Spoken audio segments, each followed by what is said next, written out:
Faith versus the wisdom of men.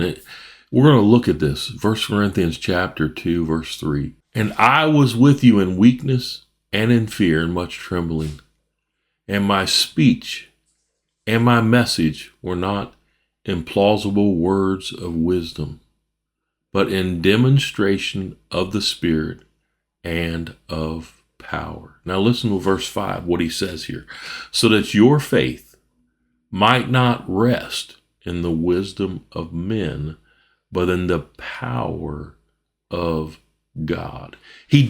Paul was talking to the Corinthian church here. He says, even in much fear and much weakness and much trembling, he says here, my message to you was not in natural academic wisdom, but it was in the demonstration of the Spirit and of power. He's saying that what I'm preaching is not through my understanding, my book learning, my intellect.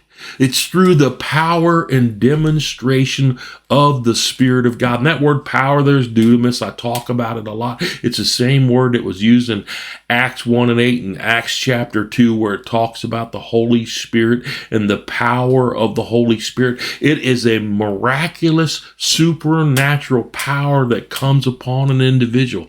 And he's saying it's not through wisdom of man. It's not through more book learning, but it's through the demonstration of the Spirit and the power of God. I know, and even in my weakness at times, I feel so weak and so vulnerable, but yet God gives me a word to speak for, just like he's given me a word to speak for today, to speak with individuals. It's through the power and the demonstration of the power of the Spirit of God. I can speak forth words of God here and preach and speak and teach words of God, and it can penetrate the heart of man through the demonstration of the Spirit. You can feel the Holy Spirit come into your room right now and touch something down deep inside of you, because God's Spirit penetrates. It will go through this microphone. It go through this camera, and it can speak, and it touch the very hearts of men and women that are listening to my voice.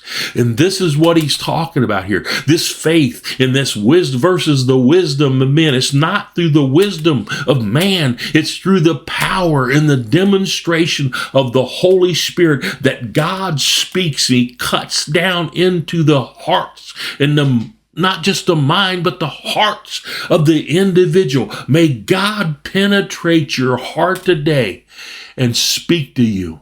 God bless you.